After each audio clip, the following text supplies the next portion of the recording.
Praise the lord. 24వ సంకీర్తన 1 నుండి 10 చరణాలు ధ్యానం చేసుకుందాం. కీర్తన 24:1 గుర్తుంచుకుంటే నీ జీవితంలో నిజమైన మార్పు కనిపిస్తుంది. భూమియు దాని సంపూర్ణతయు, లోకమును దాని నివాసులను యెహోవాయే. ఈ భూమి ప్రభువుదే కనుక మనము దానిని ఆయన వైపు త్రిప్పగలము. అప్పుడు ఎలాంటి మార్పు కలుగుతుంది? మొదటిది, మనము గృహ నిర్వాహకులమే గాని యజమానులము కామని అది మనకు జ్ఞాపకం చేస్తుంది. మనకేమి ఉన్నా మనము దానికి నిర్వాహకులము మాత్రమే. దేవుడే అన్నిటికీ యజమాని. 1000 కొండల మీద సమస్త పశువులు మాత్రమే కాదు, 1000 కారు షెడ్లలో ఉన్న క్యాడిలాక్ కారులు కూడా ఆయనవే. నీవు ఏమి కలిగి ఉన్నావో దానికి ఆయనే యజమాని. అది నీకు ఉండకూడదని ఆయన తలంచితే నీవు దానిని విడిచిపెట్టడం శ్రేయస్కరం. అది గర్వమును కాక దీనత్వమును కలిగిస్తుంది. దేవుడు నీకు అనుగ్రహించిన దానిని నీవు గొప్పలు చెప్పుకోనవసరం లేదు. బాప్తిస్మమిచ్చే యోహాను తనకు పరలోకము నుండి అనుగ్రహింపబడితేనే గాని ఎవరు ఏమీ పొందనేరడు అని చెప్పాడు. రెండవది, అది మనలను బాధితులుగా కాక విజేతలుగా చేస్తుంది. ఈ లోకము అపవాదికి చెందినది కాదు.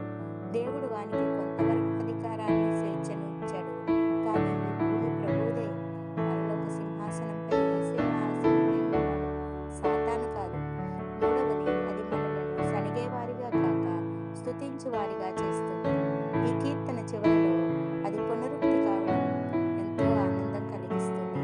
గుమ్మములారా, మీ తలలు పైకెత్తుకొనుడి, మహిమగల రాజు ప్రవేశించినట్లు పురాతనమైన తలుపులారా మిమ్మల్ని లేవనెత్తుకొనుడి. గుమ్మములారా, మీ తలలు పైకెత్తుకొనుడి, మహిమగల రాజు ప్రవేశించినట్లు పురాతనమైన తలుపులారా మిమ్మల్ని లేవనెత్తుకొనుడి. దేవుని ఆధిపత్యాన్ని గ్రహించిన వ్యక్తి కంటే మరెవరూ తలెత్తుకోలేరు. ఆయనే మహిమగల రాజు. ఆయన రాజ్యం చేసే ప్రతి చోట కృప, మహిమ మనకు ఉంటాయి. నీవు ఎలాంటి ఆశీర్వాదం కావాలనుకుంటే లోకము దాని సంపూర్ణతయు యెహోవాయే అని నీవు గుర్తుంచుకోవాలి. అది నీకు చెందినది కాదు, అది ఆయనకు మాత్రమే చెందినది. ఆయనే దానిని ఏలుతున్నాడు.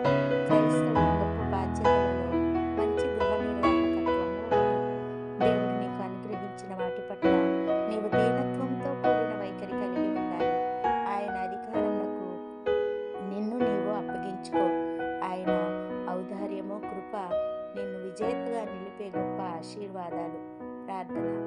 మహిమగల రాజా, ప్రేమ కలిగిన తండ్రి, కృప కలిగిన ప్రభా, మీకు వందనాలు, స్తోత్రాలు తెలియజేస్తున్నాం ప్రభా. నాయన, సర్వాధికారివి, సర్వోన్నతుడువు ప్రభా. ఆకాశము నీ సింహాసనము, భూమి మీ పాదపీఠమై ఉంది నాయన. ఇంత గొప్ప దేవుడవు ప్రభా మీరు మాకున్నప్పుడు నాయన మేమెంతగానో ప్రభా మీకు వందనాలు చెల్లిస్తూ ఉన్నాం ప్రభా. అత్యున్నత సింహాసనంపై ఆసీనుడు అయిన వాడవు ప్రభా, మీకు వందనాలు, స్తోత్రాలు ప్రభా. మీ యొక్క నాయన సర్వాంతర్యామివైన నిన్ను ప్రభా మేము దేవునిగా కలిగి ఉన్నందుకు మీకు వందనాలు ప్రభా. మీకు లోబడి ఆయన మేము దీన మనస్కులంగా ప్రభా మమ్మల్ని మేము తగ్గించుకొని మిమ్మల్ని హెచ్చించే వారముగా ఉండడానికి ఘనత, మహిమ, ప్రభావాలు మీకు ఆరోపిస్తూ ప్రభా దీనులంగా ఈ లోకంలో జీవించుటకు కృప దయచేయమని యేసు పరిశుద్ధ నామమున ప్రార్థించి వేడుకుంటున్నాము తండ్రి. ఆమెన్. God bless you.